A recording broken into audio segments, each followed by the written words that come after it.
굿모닝 큐티 가족 여러분, 힘차게 한 주를 시작하는 월요일 아침입니다. 12월은 고통과 외로움과 아픔 속에 있는 우리와 함께 하시려고 예수님이 이 땅에 오신 계절이죠. 우리도 그리스도의 제자로서 다른 사람들에게 위로가 되고 기쁨이 되는 삶이 되기를 소망해 봅니다. 그리고 어제 주일에 주셨던 말씀, 바른 길, 바른 마무리, 한 해를 마무리하는데 말씀으로 유정의 미가 거두어지는 복된 한 해가 되기를 진심으로 바랍니다. 오늘 함께 부를 찬송은 330장 고통의 멍에 벗으려고입니다. 다 함께 2절을 찬송하겠습니다. 낭패와 실망 당한 뒤에 예수께로 나갑니다. 십자가 은혜 받으려고 주께로 갑니다. 슬프던 마음 위로받고 이생의 풍파 잔잔하며 영광의 찬송 부르려고 주께로 갑니다. 마음으로 우리를 영접하라. 우리는 아무에게도 불의를 행하지 않고 아무에게도 해롭게 하지 않고 아무에게서도 속여 빼앗은 일이 없노라. 내가 이 말을 하는 것은 너희를 정죄하려고 하는 것이 아니라 내가 이전에 말하였거니와 너희가 우리 마음에 있어 함께 죽고 함께 살게 하고자 함이라. 나는 너희를 향하여 담대한 것도 많고 너희를 위하여 자랑하는 것도 많으니 내가 우리의 모든 환난 가운데서도 위로가 가득하고 기쁨이 넘치는도다.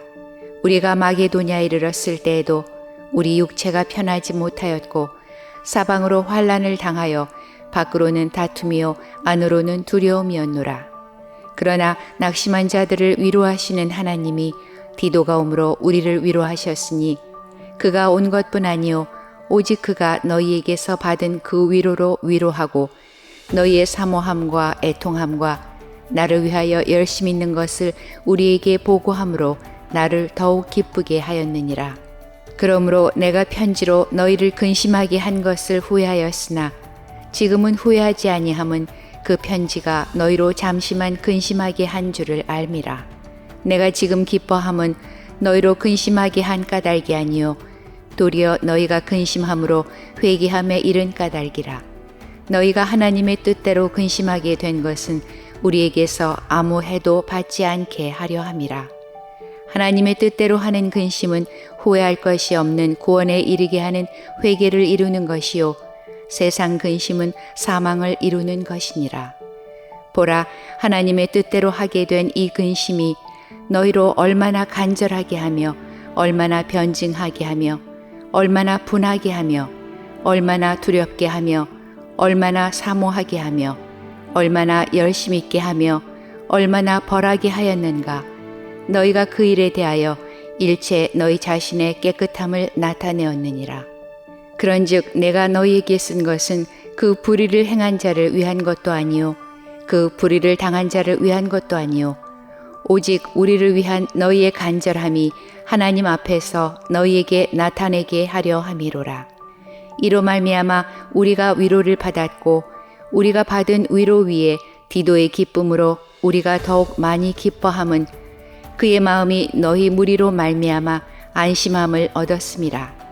내가 그에게 너희를 위하여 자랑한 것이 있더라도 부끄럽지 아니하니 우리가 너희에게 이른 말이 다 참된 것 같이 디도 앞에서 우리가 자랑한 것도 참되게 되었도다.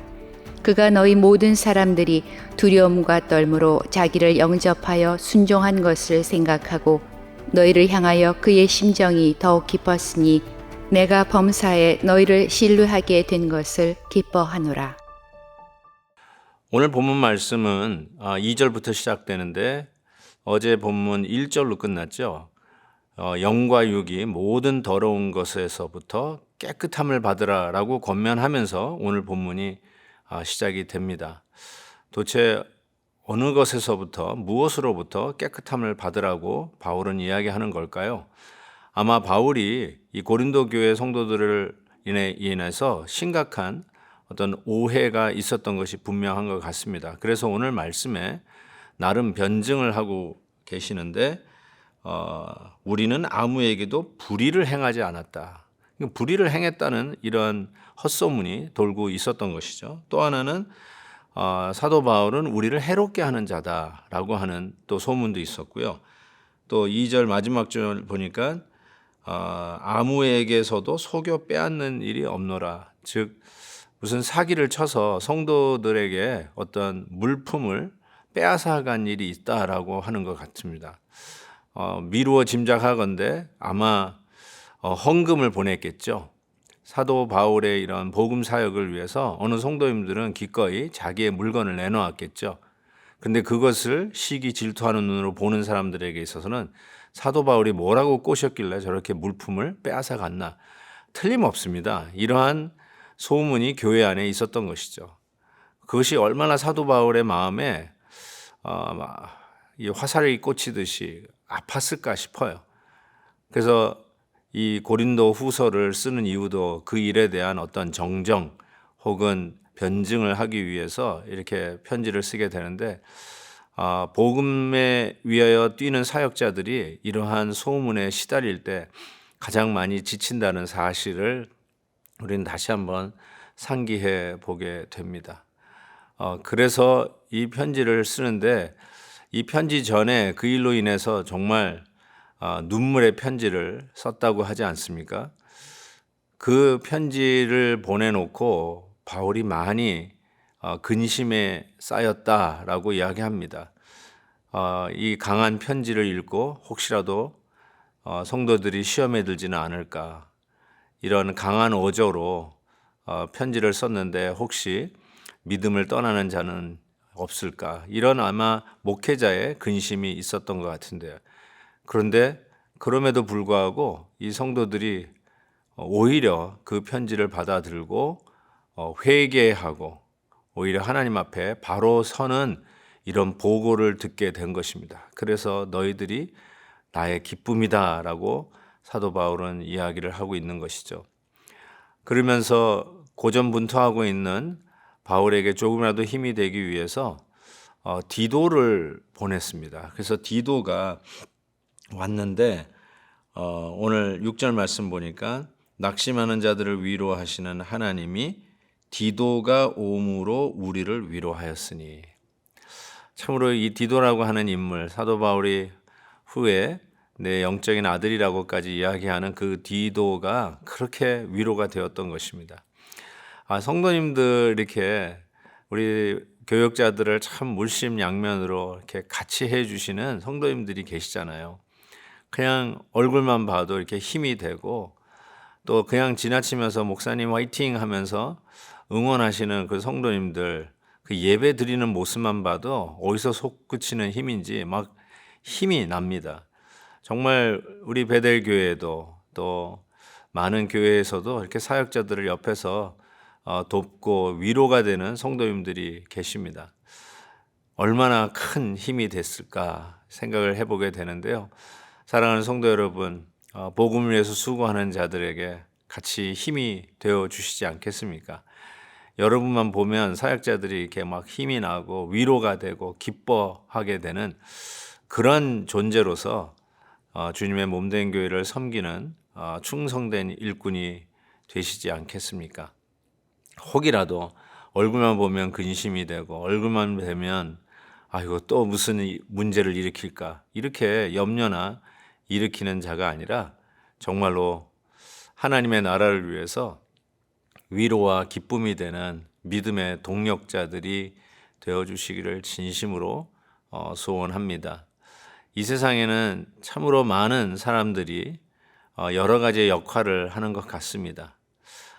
때로는 격려를 하는 분들, 때로는 채찍을 가하는 분들, 때로는 칭찬을 하시는 분들, 또 때로는 날카로운 비판을 하시는 분들, 참 여러 역할을 하시는 분들이 참 많은 것 같아요.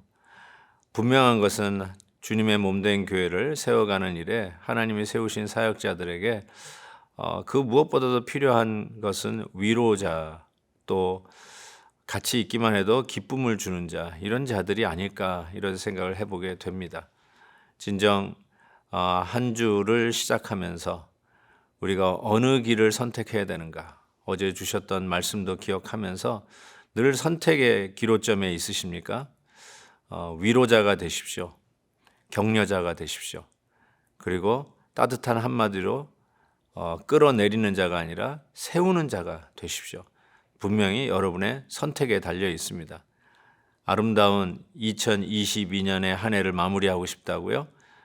바른 선택으로 바른 길을 가시는 우리 주님의 백성들 되시기를 주의 이름으로 축복합니다. 하나님 아버지 감사합니다. 계속되는 사도 바울의 목회자적인 심정을 우리가 읽어가면서 하나님, 부족하지만 저희들도 말씀의 사역자들에게 위로가 되고 힘이 되는 그 길을 선택하고 가는 자들이 되기를 원합니다. 하나님 아버지, 주님의 나라를 위한 선택입니다. 하나님의 영광을 위한 선택입니다. 하나님, 그 선택을 존중하게 여겨주시고 귀하게 여겨주시고 축복하시며 새 길을 여시는 우리 하나님께서 그 길을 복되게 해 주시옵소서. 예수 그리스도의 이름으로 기도하옵나이다. 아멘. 내일 또 뵙겠습니다.